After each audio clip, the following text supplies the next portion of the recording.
Kita bersama merenungkan satu tema, yaitu mata yang tertuju kepada Yesus. Diambil dari Injil Matius 20 ayat 29 sampai ayat yang ke-34. Demikian bunyi firman Tuhan. Dan ketika Yesus dan murid-muridnya keluar dari Yeriko, orang banyak berbondong-bondong mengikuti dia. Ada dua orang buta yang duduk di pinggir jalan mendengar bahwa Yesus lewat. Lalu mereka berseru, "Tuhan, Anak Daud, kasihanilah kami." Tetapi orang banyak itu menegur mereka supaya mereka diam. Namun mereka makin keras berseru, katanya, "Tuhan, Anak Daud, kasihanilah kami." Lalu Yesus berhenti dan memanggil mereka. Ia berkata, "Apa yang kamu kehendaki supaya aku perbuat bagimu?" Jawab mereka, "Tuhan, supaya mata kami dapat melihat." Maka tergeraklah hati Yesus oleh belas kasihan. Lalu ia menjamah mata mereka, dan seketika itu juga mereka melihat. Lalu mengikuti dia. Sekian saya percaya kita semua mengerti apa itu fungsi dari mata manusia. Sebagai satu sarana untuk berinteraksi dengan dunia di luar daripada kita. Mata membantu kita melihat. Ada warna putih, hijau, merah, kuning yang begitu indah. Membantu kita melihat pemandangan pohon yang hijau. Berbagai jenis binatang. Mata membantu kita bisa melihat manusia. Engkau bisa melihat muka saya bisa mengenal engkau. Karena ada mata yang membantu. Dia menjadi interaksi kita dengan dunia luar. Sehingga kita mengerti, memahami apa yang terjadi, apa yang ada di sekitar daripada kita. Setiap kali mata mendapatkan informasi akan disampaikan ke otak kita. Otak itu akan bereaksi sekalian untuk melakukan satu tindakan. Ya kan? Kalau saudara melihat ada sesuatu yang bahaya di depan, jurang yang dalam, otak baru berpikir, mundur ke samping kiri, jangan maju terus. Sekalian informasi masuk ke dalam otak pikiran, menghasilkan satu reaksi. Sekalian kalau mata buta, jalan terus, masuk ke lubang dan berbahaya sekalian. Mata memberikan kita banyak informasi, sehingga kita harus menentukan sikap tindakan yang sangat penting bagi kita. Dia adalah satu sarana yang menghubungkan kita dengan sesama, dengan dunia luar. Dan mata itu membantu kita menjaga keseimbangan badan. Kalau kita berjalan dengan mata tertutup sekalian, kita bisa oleng kiri dan kanan, bisa jatuh karena hilang keseimbangan fokus yang diberikan oleh mata kepada kita. Sekalian, betapa susahnya dan menderitanya yang disebut orang buta. Dia terputus dengan dunia luar. Dia tidak tahu apa itu merah maupun putih. Dia tidak tahu indahnya sekalian Danau Toba ataupun ramainya orang di Ancol. Karena dia tidak bisa melihat sekalian. Hidupnya harus dibantu orang pergi ke kanan dan ke kiri. Dia tidak sanggup memahami lingkungan dengan tepat. Mobilitasnya terganggu. Bahkan dia sulit mendapat akses informasi pendidikan. Dan lebih lagi dia diperlakukan tidak adil. Dianggap tidak sehat secara jasmani. Dianggap sampah masyarakat dan dikatakan, biasa orang buta itu mengalami tekanan jiwa, frustasi, sedih, putus asa, dan mempengaruhi mental pikirannya tidak sehat karena dia tidak bisa melihat. Saudara sekalian, pada hari ini kita berbicara 2 orang buta yang datang kepada Tuhan Yesus. Dan 2 orang buta ini tentunya mengalami kesulitan, penderitaan yang disebut orang buta, yang menjadi realita hidup yang harus dihadapi. Saudara sekalian, 2 orang ini saudara sekalian sangat menyedihkan. Dia hidupnya duduk di pinggir jalan, meminta-minta orang lewat. Nafkahnya, pekerjaan utamanya saudara sekalian, meminta-minta belas kasihan dari orang lain, memberikan dia makanan. Dianggap sampah masyarakat, tidak memiliki masa depan, tidak punya rencana panjang, tidak bisa menikmati keindahan, kekayaan, ciptaan daripada Tuhan. Dan pada umumnya, orang yang berada di dalam situasi, kondisi yang demikian itu akan bersungut-sungut. Dan mereka cenderung meragukan kedaulatan Tuhan. Kalau Tuhan itu baik, mengapa saya harus buta? Kalau Tuhan ada rencana yang indah dalam hidup saya, mana mungkin saya tidak bisa melihat, menikmati apa itu rencana Tuhan. Ini adalah reaksi secara umum sekalian. Menjadi putus asa, menyerah kepada situasi karena dia merasa tidak bisa mengubah situasi. Dia nggak bisa memelekkan matanya dengan cara apapun juga. Dan cenderung isolasi.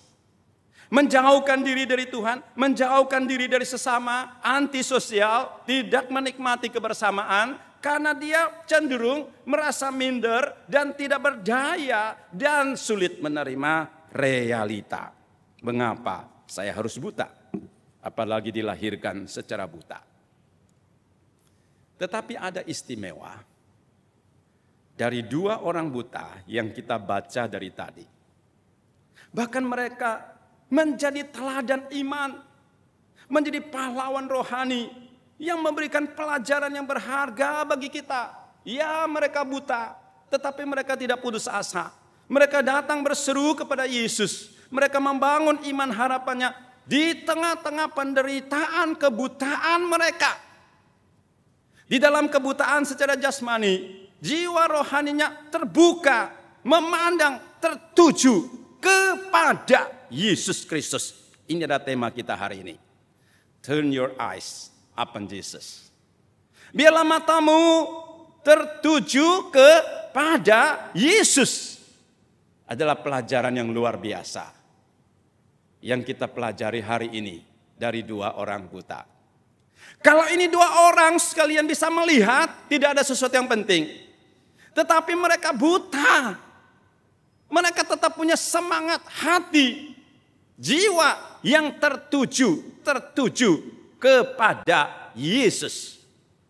Yang pertama sekalian, karena mereka mengenal pribadi Yesus. 2 kali di dalam ayat 30-31.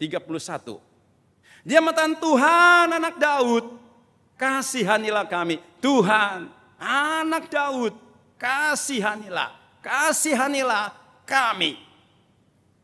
Dia mengenal Yesus itu adalah Tuhan, Pencipta langit dan bumi, Juru selamat yang ajaib, Allah yang sanggup melakukan mujizat, yang mengampuni dosa, yang penuh dengan kasih. Dia itu Tuhan, maka dia bersemangat mencari untuk bertemu dengan Yesus yang disebut Tuhan itu. Bukan saja Tuhan, juga adalah anak Daud. Di dalam sejarah orang Israel, anak Daud itu menunjukkan kepada Mesias, Juru Selamat, anak yang dijanjikan Tuhan kepada Abraham, kepada Daud, untuk menjadi Juru Selamat bagi umat manusia, disebut anak Daud. Itu menunjukkan kepada Yesus sebagai Mesias lahir untuk menyelamatkan kita. Walaupun dia tidak bisa melihat, tapi dia juga sudah lama mendengar berita tentang Yesus. Yesus menyembuhkan banyak orang, mengusir setan, Yesus memberitakan kerajaan Injil, dia sudah mendengar sekalipun tidak melihat, mata hatinya melihat, mendengar. Maka dia tahu ini Yesus, anak Daud. Dia tidak bisa beli tiket sekalian. Waktu itu dengan tiket apapun juga mencari Yesus. Tetapi Yesus datang ke kota dia, di mana dia sedang duduk di pinggir jalan. Dia mendengar suara orang banyak. Yesus mau lewat, Yesus mau lewat. Anak Allah. Maka dengan segenap kekuatan hatinya, dia mengatakan, Tuhan, anak Daud, kasihanilah dan kasihanilah kami. Di dalam bahasa Yunani modern dikatakan Kyrie, Kyrie, eleison. Allahku, kasihanilah, kasihanilah kami. Sekalipun mereka buta, tetapi jiwa semangatnya tetap berkobar-kobar untuk mencari Tuhan, bertemu dengan Tuhan. Pengenalan akan Tuhan yang benar menentukan iman kita yang benar kepada Tuhan. Pengenalan kita yang mendalam dengan Tuhan akan membangun satu relasi yang mendalam kita dengan Tuhan. Pengenalan yang dalam kita dengan Tuhan akan membantu kita mengalami kuasa persekutuan hidup berjalan dengan Tuhan sangat erat. Saudara hari ini jauh dari Tuhan.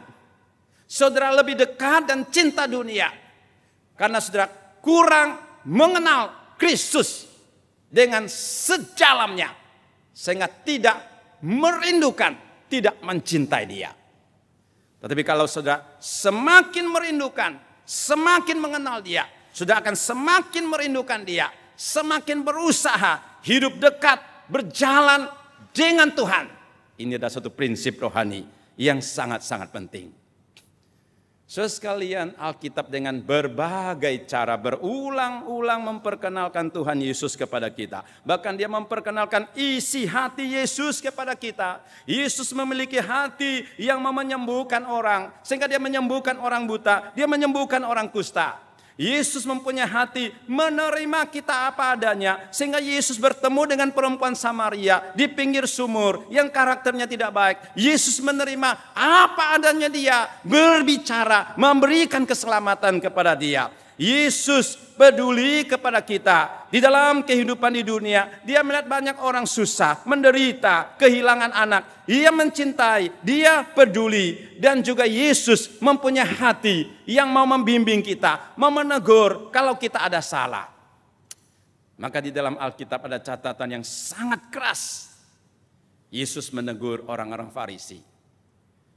Kamu seperti kuburan. Di luar dikasih cat warna yang megah. Tetapi di dalamnya apa? Tulang belulang yang busuk. Karena orang Israel, karena orang-orang Farisi, Saduki, pemimpin-pemimpin agama menampilkan kehidupan agama yang begitu luar biasa. Tetapi hatinya jauh dari Tuhan, tidak taat kepada Tuhan. Maka Yesus dengan sangat keras menegur.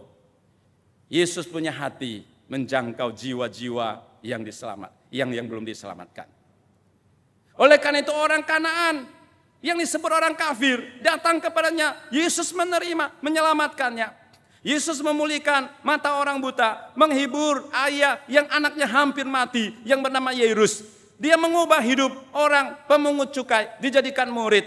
Dan kemudian orang-orang jahat diubahkan hidupnya benar. Mengampuni sekalian, sekalipun dosa seperti kirmisi, dia mengampuni. Dan Yesus menghargai setiap jiwa. Dia menghargai juga dua orang buta tadi. Dan dia bertanya, apa yang bisa saya lakukan untuk engkau? Satu penghargaan, satu penghormatan kepada orang-orang yang Yesus cintai. Alkitab dengan berbagai cara memperkenalkan Yesus kepada kita. Tetapi masalahnya sekalian, apakah saudara benar-benar mengenal dia? Apakah saudara benar-benar ingin mengenal dia dengan sangat mendalam? Dan itu yang akan menentukan spiritual saudara. Saya bersyukur sekalian dilahirkan dari keluarga Kristen. Jadi dari kecil saya sudah mengikuti sekolah minggu. Seperti anak-anak tadi sekalian, saya ikut sekolah minggu. Nah, di dalam benak saya itu masih sangat ingat sekalian. Setiap Natal itu sekalian, kita dikasih baju oleh orang tua. Saya bersama beberapa saudara jalan kaki semangat ke gereja sekalian. Pulang bawa roti, bawa permen sekalian, itu Natal. Nah, itu masih ingat, makanya diharapkan cepatlah Natal sekalian. Sekalian, saya belajar dari orang tua. Mengajar tentang Yesus kepada saya. Kebaikan Yesus. Sehingga dari hidup orang tua, saya mengenal Yesus, Juru Selamat, Allah yang ajaib, yang perkasa. Setelah selesai SMA, saya mendapatkan kesempatan 5 tahun sekolah di seminari di Malang. 5 tahun sekalian. 5 tahun belajar apa? Ya, utamanya belajar Alkitab. Untuk mengenal Yesus.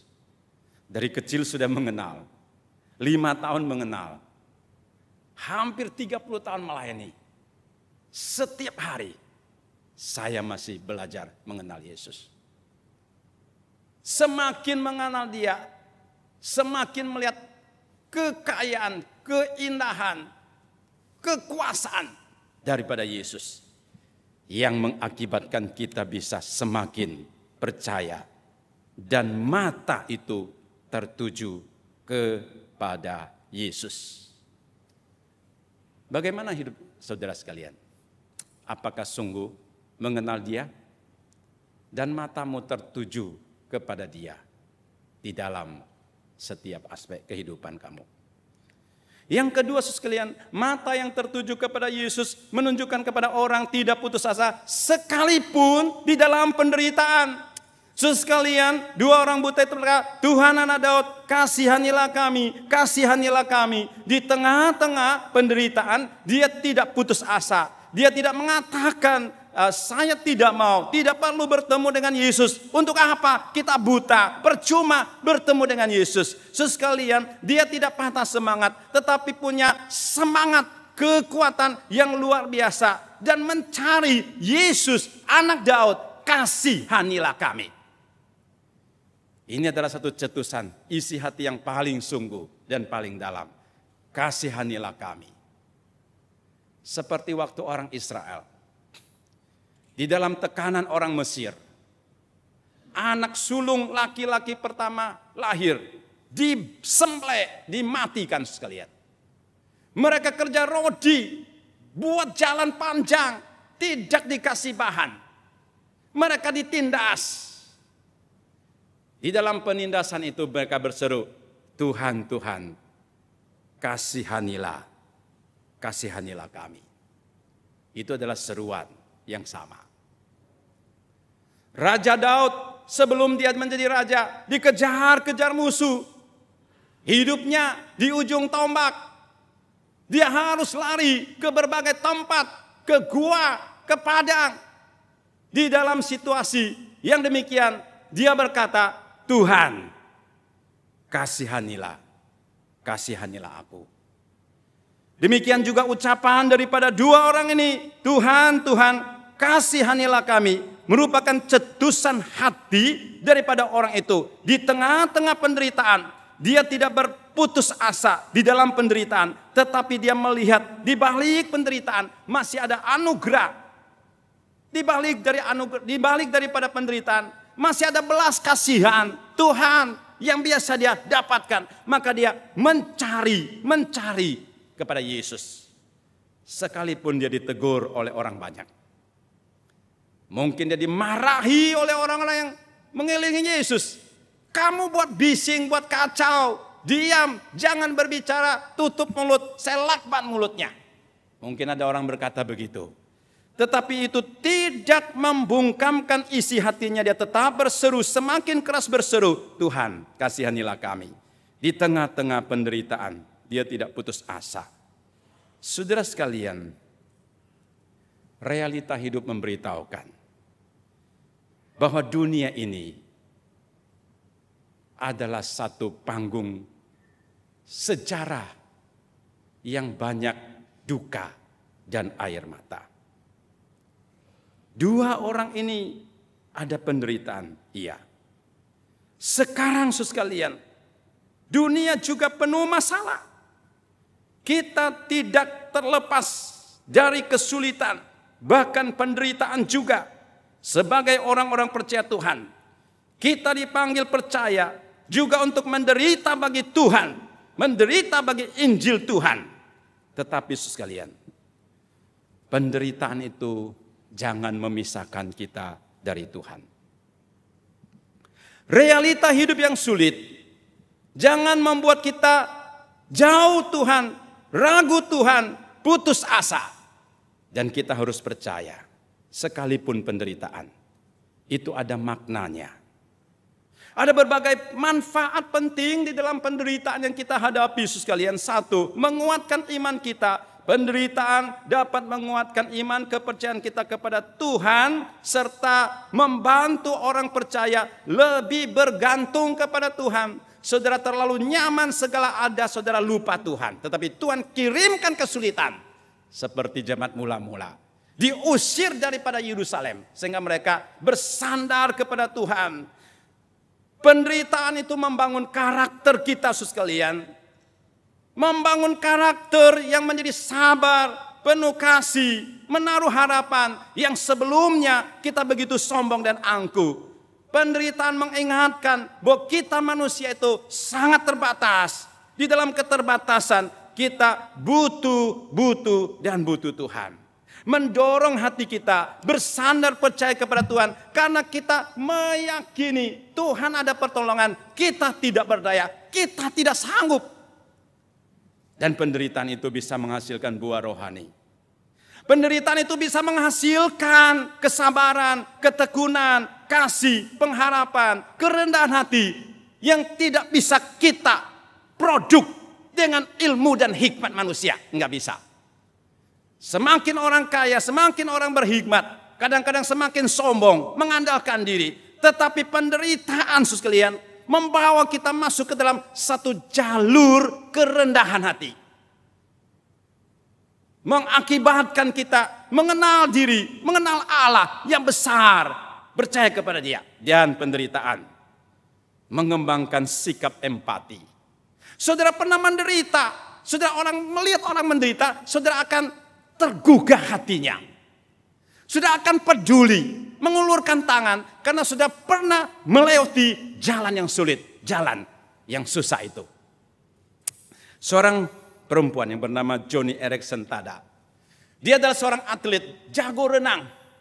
Sehingga jiwa renangnya itu begitu tinggi, satu kali dia pergi ke satu danau yang sangat indah, airnya jernih. Saudara sekalian, langsung jiwa renangnya membangkitkan dia dan dia terjun daripada pinggiran danau itu.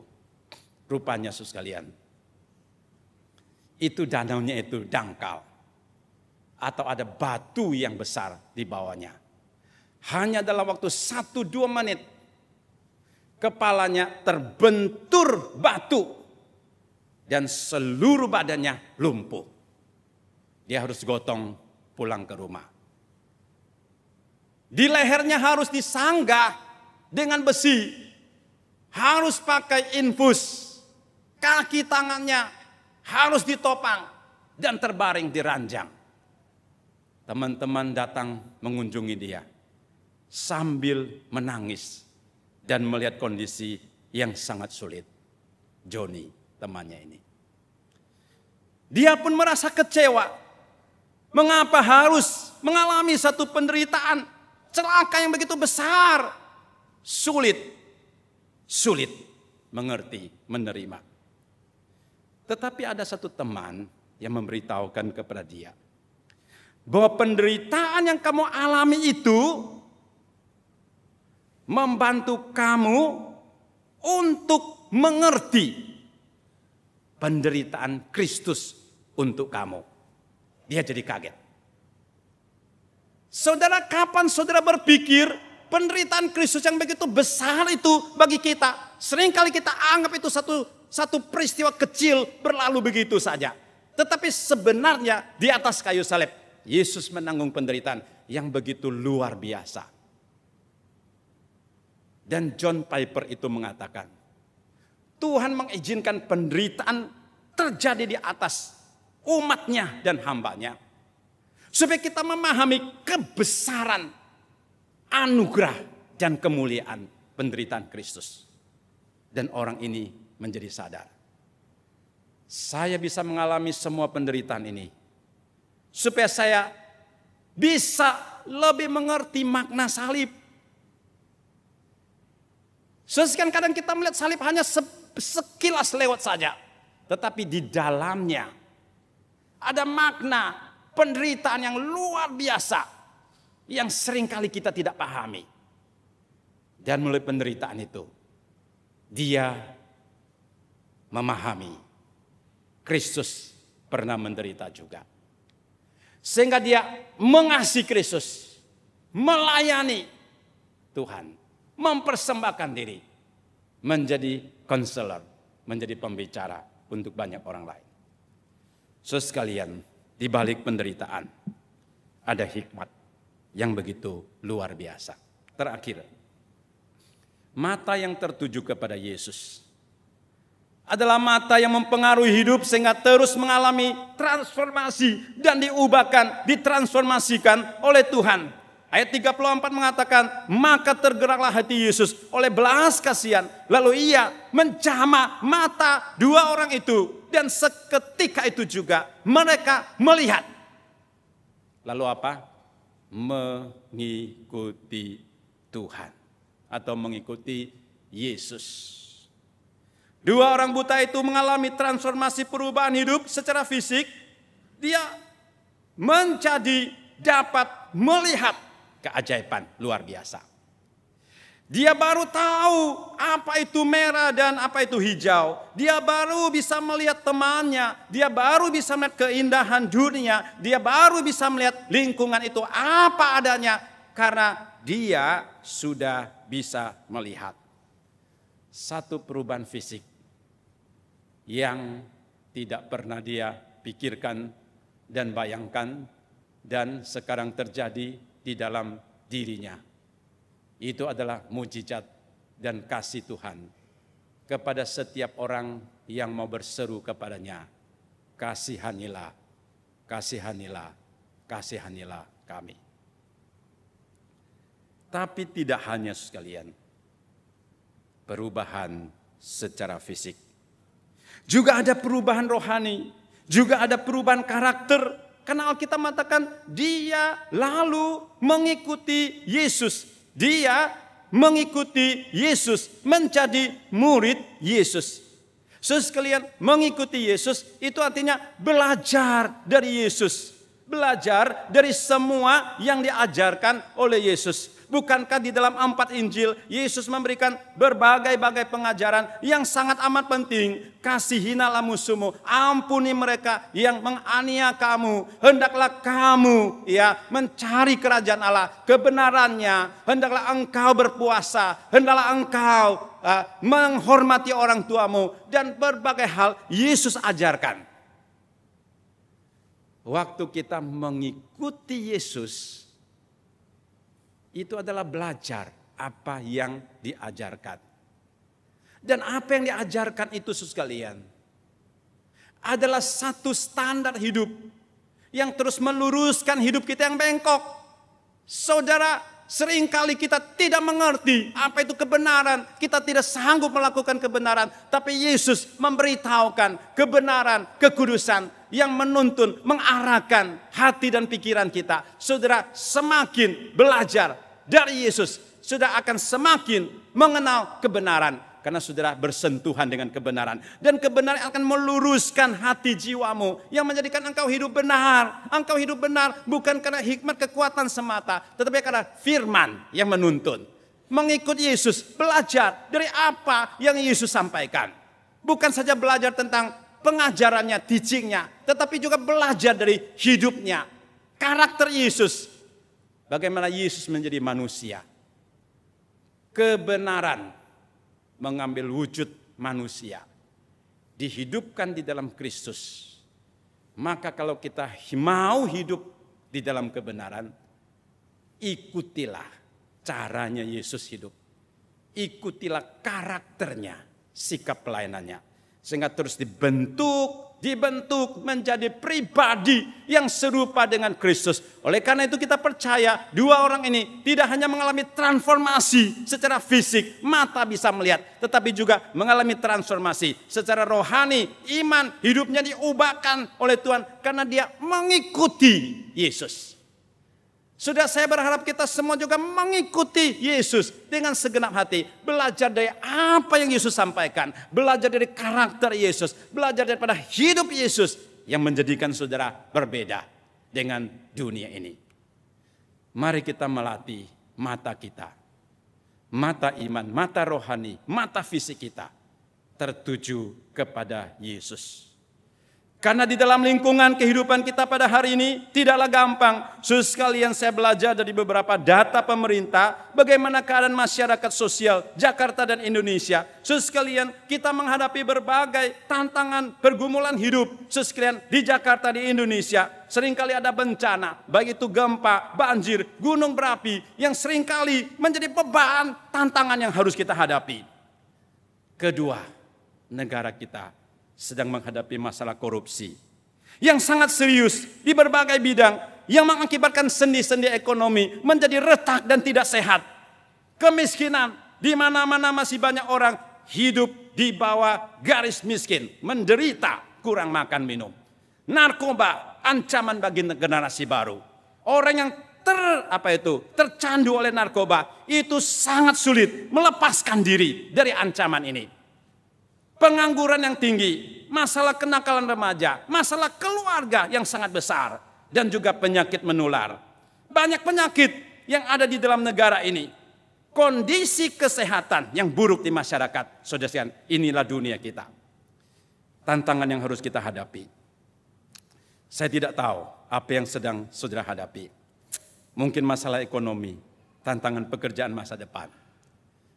Tetapi di atas semuanya itu, mata kita tertuju kepada Yesus. Kita akan mengalami kuasanya seperti dua orang buta itu. Kita akan mengalami anugerahnya. Kita akan berjalan dengan dia di dalam kesulitan. Ada kesenangan di dalam kesulitan. Ada banyak harga. Ada banyak harta yang berharga di dalam kesulitan. Ada banyak pelajaran yang Tuhan berikan sehingga kita bisa menjadi teguh, kokoh, dan bersaksi bagi nama Tuhan. Mari kita berdoa.